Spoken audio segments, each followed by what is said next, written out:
ओम श्री परमात्मने नमः। कण कणों में, चराचरों में, बाहर और भीतर अंतर्यामी रूप से विराजमान हुआ परम पुरुष परमात्मा मैं प्रणाम कर रहा हूँ। विषय यह है अष्टवक्र महागीता, जो राजा अष्टवक्र महर्षि और राजा जनक जो संहार रूप में है, जो आत्मबोध की ओर ले जाता है, जो साधक के सत्य की ओर ले जाता है, स्वयं को पहचानने के लिए और ले जाता है इस मार्ग में। और तीसरा श्लोक क्या कह रहा है, तीसरा श्लोक की हम लोग देखे जाएंगे। तीसरा श्लोक में और प्रथम प्रकरण तीसरा श्लोक में अष्टवक्र जी कह रहे हैं, हे जनक, यदि तुम मुक्ति चाहिए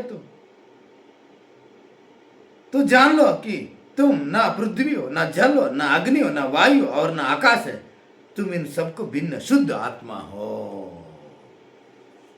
अष्टवक्र जी कह रहा है, राजा जनक के प्रति कह रहा है, हे राजा जनक, यदि तुम मुक्ति चाहता हो, ना तुम पृथ्वी हो, ना तुम आकाश हो, ना तुम न जल हो, ना वो ना अग्नि हो, ना वायु है, ना तुम आकाश है, कुल मिला के ना पंचभूत, जो पंचभूत है, और सब तुम इन सबको भिन्न शुद्ध आत्मा मानो। इस सबसे तुम भिन्न हो, इस सबसे तुम अलग हो। ना तुम पृथ्वी भी नहीं हो, ना जल भी तुम नहीं हो, अग्नि भी तुम नहीं हो, आकाश भी तुम नहीं हो, ना वायु भी तुम नहीं हो। तुम जान लो, तुम यदि मुक्ति चाह रहे तो इससे तुम्हें भिन्न, ऐसे तुम समझ लो। क्या समझ लो?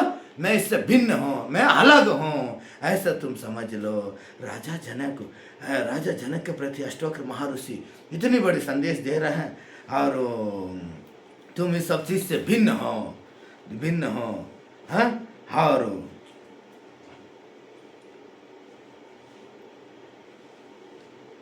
पंचभूत की निषेध अष्टवक्र जी कह रहे हैं, शरीर पंचभूत से बना है, लेकिन तुम शरीर नहीं हो। पंचभूत से शरीर बना, लेकिन तुम शरीर नहीं हो। और पंचभूत और तुम शरीर नहीं हो। जब तक मैं देह हूं कि धारण नहीं, जब तक बंधन बने रहता है। जब तक मैं देह हूं, मेरा देह है, यही बंधन के कारण है। जब तक तुम्हारे बंधन बने रहता है, मैं देह हूँ, एक धारण ही बंधन के कारण है, बने रहता है। और नरक द्वार सत्य, और उपनिषद कहता है नहीं है वह, या नहीं है। जब सब कुछ नकार दिया जाता है, तब जो बचता है वही तुम हो। सब कुछ को नकार दिया जाता है, नहीं नहीं नहीं है, नहीं। सब कुछ को नकारा, मैं पृथ्वी भी, मैं जल भी नहीं, मैं अग्नि भी नहीं, वायु भी नहीं, ये पंचभूत भी मैं नहीं हूँ। जो शेष बच रहा है वो मैं ही हूँ, वह तुम ही हो, वह तुम ही हो। कुछ शेष नहीं बच रहा है। कौन बच रहा है? शेष नहीं है। पंचभूतों में ना अग्नि भी नहीं, जल भी नहीं, वायु भी नहीं, आकाश भी नहीं, और इसमें शेष कौन बच रहा है? मेरे शरीर भी मेरा नहीं है। वो जिसको वह तुम ही हो, वह तुम ही हो। मुक्ति की सीधा कुंज है। अष्टवक्र जी ये नहीं कहते तप करो, साधन करो और वर्षों से अभ्यास करो। अष्टवक्र जी कहते बस जान लो, जानना ही मुक्ति है। अष्टवक्र जी ये नहीं बताते तुम योग करो, ध्यान करो, तपस्या करो, बस केवल जान लो। क्या करो? बस जान लो, जानना ही मुक्ति है, जानना ही मुक्ति है। और जो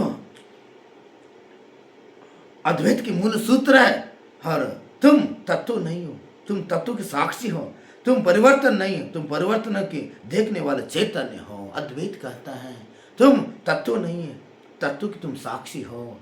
तुम तत्व नहीं है, कोई पंचभूत है, सब जल भी नहीं, अग्नि में, केवल तुम तत्व नहीं है, तत्व के साक्षी हो। तुम परिवर्तन नहीं, परिवर्तन देखने वाले तुम चेतन हो, परिवर्तन देखने वाले चेतन हो। और प्रथम प्रकरण में तीसरा श्लोक में देह आसक्ति के टूटता है, आत्मा और स्वतंत्र प्रकट हो जाता है। जैसे देह का आसक्ति छूट जाता है, आत्म स्वतंत्र से प्रकट हो जाता है, और मुक्ति वर्तमान में अनुभव बताया जाता है। और मुक्ति कहीं नहीं, वर्तमान में अनुभव किया जाता है, अनुभव किया जाता है। अष्टवक्र महर्षि ने है किस प्रकार इनको मैं पंचभूत भी नहीं और इसके अंदर जो चेतन केवल जानने मुक्ति कर रहा है, और जो साधक है जिसमें अनुसरण करता है और सदगुरु द्वारा बता गया उनकी बार बार अभ्यास करता, मैं देह नहीं हूँ, मैं शरीर नहीं हूँ, मैं देह नहीं हूँ, ऐसे जो करता अभ्यास उनके लिए परमात्मा कोई दूर नहीं है। जिसको मैं खोज रहा हूँ मैं तुम वही हो, जिसको हम खोज रहे हैं वो तू ही हो, ऐसा उनकी बोध हो जाता है। बोध होने के बाद पहले से मौजूद रहा परमात्मा, कोई बाहर से नहीं है, केवल देखना शुरू करना है। ओम श्री परमात्मा ने नमः।